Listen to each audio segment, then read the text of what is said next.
À partir du néant, j'ai créé un nouveau monde.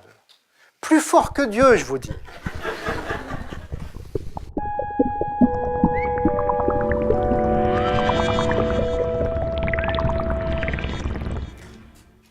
Mais dites-moi, est-ce que vous connaissez le théorème de Pythagore? Mais bien sûr. Dans un triangle rectangle, le carré de l'hypoténuse est égal à la somme des carrés des deux autres côtés. Et est-ce que vous êtes sûr qu'il est vrai? Bah, bien sûr. Mais pourquoi est-ce que vous êtes sûr? Bah, parce que je l'ai appris à l'école. Et vous croyez vraiment ce que vous disent vos professeurs? Ben, mon professeur de maths, il me l'avait même démontré. Et vous vous souvenez de cette démonstration?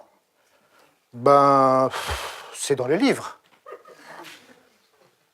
Mais réfléchissons un peu à ce qu'est une démonstration. C'est une suite d'arguments implacables qui vont d'une hypothèse, supposée vraie, jusqu'à une conclusion. Si vous voulez démontrer, par exemple, le théorème de Pythagore, il faut bien que vous partiez de quelque chose, je ne sais pas moi, le théorème de Thalès, par exemple. Et du coup, le théorème de Thalès, pour le démontrer, vous devrez partir d'autre chose. Et c'est un jeu sans fin.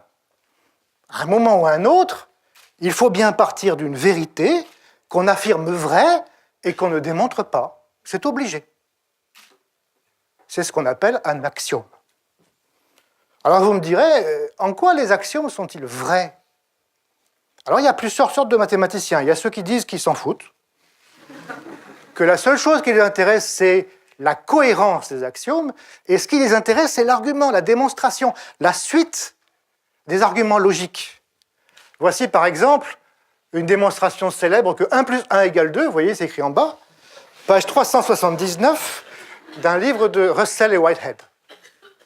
Mais d'autres mathématiciens considèrent qu'un axiome est vrai s'il correspond à ce qu'on voit ou qu'on ressent dans le monde sensible, s'il rend compte de la réalité. Vous voyez, en ce sens, à travers les axiomes, les mathématiques entrent en contact avec le monde réel, avec la physique en quelque sorte.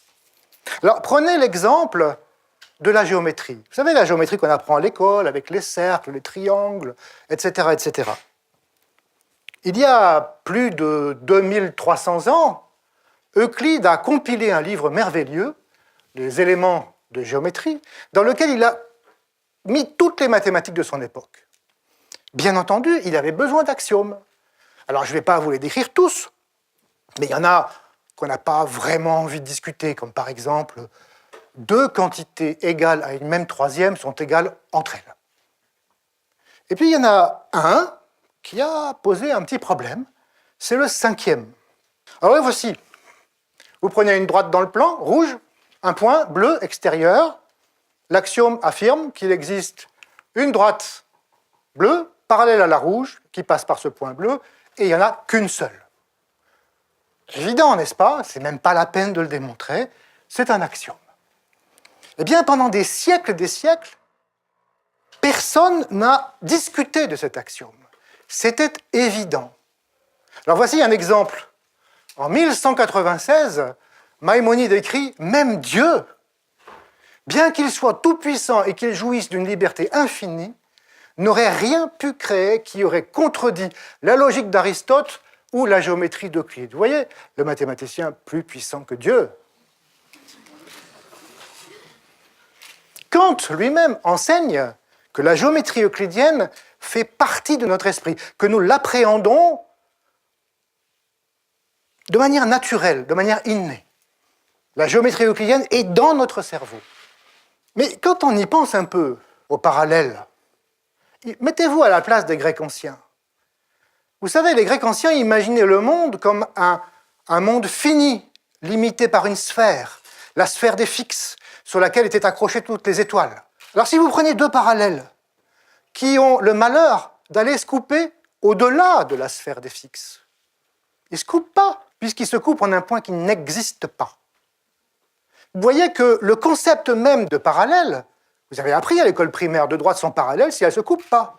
Ce concept de droite parallèle présuppose l'infinité de l'espace, présuppose quelque chose que les Grecs eux-mêmes n'acceptaient pas.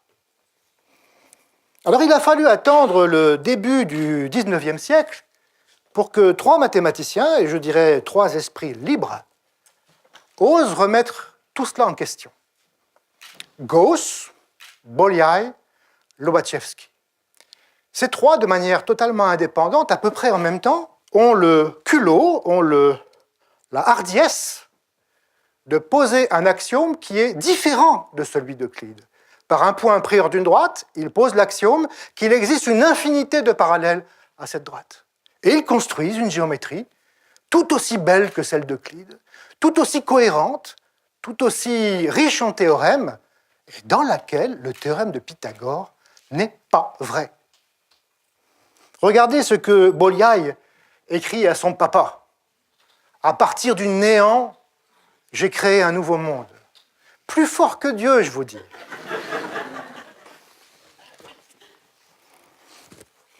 Alors vous comprendrez que les contemporains n'ont pas accepté ce nouveau monde. Comme souvent, on n'accepte pas les nouveaux mondes. Gauss lui-même n'ose pas révéler sa découverte et la tient secrète, tant il pense que c'est dangereux de révéler au monde une autre vision de l'espace.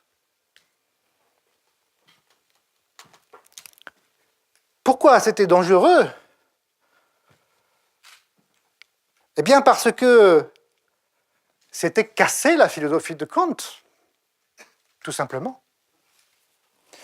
Il a fallu attendre le début du XXe siècle, la fin du XIXe, pour que cette géométrie un peu folle, cette découverte de ces illuminés, devienne raisonnable. Et celui qui l'a rendue raisonnable, vous m'excusez, j'ai 15 minutes, je caricature l'histoire, hein, celui qui l'a rendue raisonnable, c'est Poincaré. Poincaré, en 1902, écrit un texte de vulgarisation dans lequel il nous propose une compréhension finalement très simple du monde non euclidien. Voici ce qu'il écrit. Il dit, imaginons, supposons un monde enfermé dans un grand cercle et soumis aux lois suivantes. La température n'y est pas uniforme, elle est maximum au centre et elle diminue à mesure qu'on s'en éloigne pour se réduire au zéro absolu quand on atteint le cercle où ce monde est renfermé. Un objet mobile deviendra alors de plus en plus petit à mesure qu'on se rapprochera du cercle limite. Observons d'abord que si ce monde est limité au point de vue de notre géométrie habituelle, il paraîtra infini à ses habitants. Quand ceux-ci, en effet, veulent se rapprocher du cercle limite, ils se refroidissent et deviennent de plus en plus petits. Leurs pas deviennent donc de plus en plus petits, de sorte qu'ils ne peuvent jamais atteindre ce cercle limite. Les êtres qui habitent dans ce monde ne peuvent pas savoir qu'ils rapetissent, car s'ils se mesurent avec un mètre ruban, le mètre ruban également se rapetisse. Nous savons qu'ils se rapetissent, mais eux ont une vie tout à fait normale et tout à fait cohérente. S'ils veulent aller d'un point à un autre par le plus court chemin, nous pensons qu'ils auront tendance à se rapprocher du centre, car leurs pas sont plutôt plus grands vers le centre. Alors on peut démontrer que le plus court chemin d'un point à un autre dans cette géométrie imaginaire est un arc de cercle perpendiculaire au cercle limite. Leurs droites, à eux, sont nos cercles à nous. Et vous voyez que dans leur géométrie, l'axiome d'Euclide n'est pas satisfait. La droite rouge est parallèle à la droite verte, mais la droite bleue l'est également. Il y a une infinité de parallèles qui passent par un point. Et ces gens sont raisonnables. Ils ne savent pas qu'ils rapetissent. Mais ils sont tout aussi raisonnables que nous, qui ignorons probablement beaucoup d'autres choses.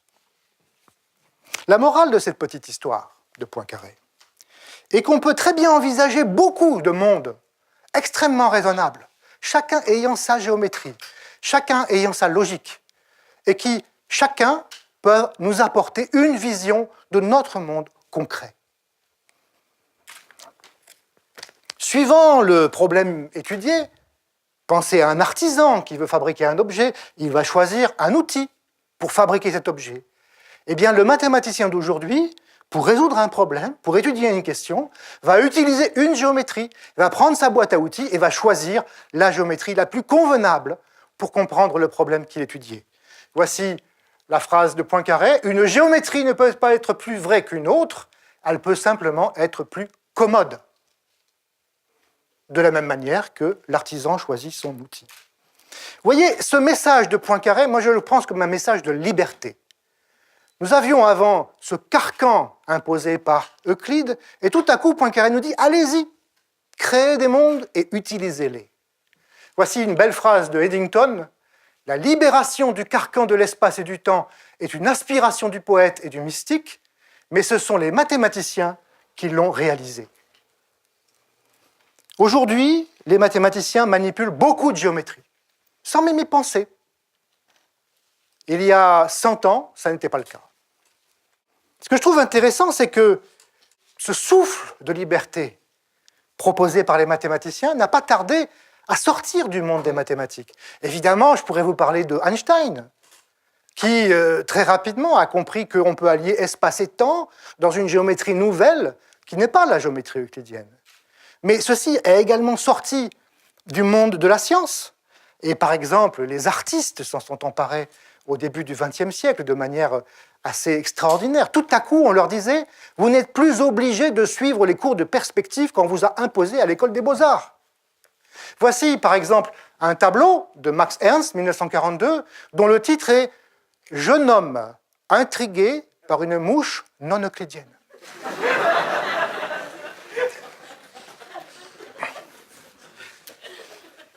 Oui, Poincaré a été entendu par les artistes. Aujourd'hui, Internet nous interpelle tous. J'adore un projet qui s'appelle The Internet Mapping Project, qui demande aux internautes de dessiner avec leur crayon comment ils voient Internet. Des centaines de dessins dans ce site qui sont tous extraordinaires, qui montrent tous notre créativité pour imaginer le monde. Et ce qui m'a frappé dans ces centaines de dessins, c'est que beaucoup d'entre eux, en fait, sont extrêmement proches du monde imaginaire de Poincaré, où les choses rapetissent au fur et à mesure qu'on approche du bord. Voici l'un de ces dessins qui représente Internet. Un internaute a dessiné Internet comme ça. Vous voyez, c'est très très proche du monde non euclidien de Poincaré. Je voudrais terminer par une élucubration, une suggestion peut-être pas très raisonnable, mais je la donne quand même. Quand j'étais petit, le monde dans lequel j'habitais était limité par un cercle centré sur ma maison et de rayon 5 km. La géométrie euclidienne était parfaitement suffisante pour ma vie enfantine. Nos enfants aujourd'hui vivent dans des tas de géométries différentes. La neurobiologie, par ailleurs, nous explique que notre cerveau gère simultanément beaucoup de géométries. Les enfants vivent dans le monde Internet, dans le monde de Facebook, et ils vivent aussi dans le monde de la SNCF. Le monde de la SNCF, dont la géométrie est très différente de la géographie.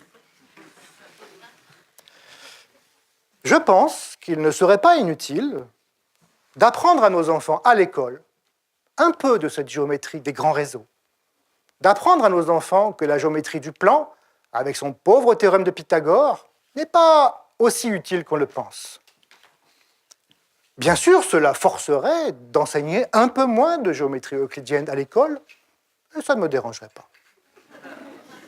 Pour terminer, je voudrais profiter du logo ou de la définition des conférences Ernest pour vous dire que j'estime, peut-être que vous ne serez pas d'accord, que Gauss, Bolyai, Lobachevsky, à leur manière, ont un peu changé votre vision du monde.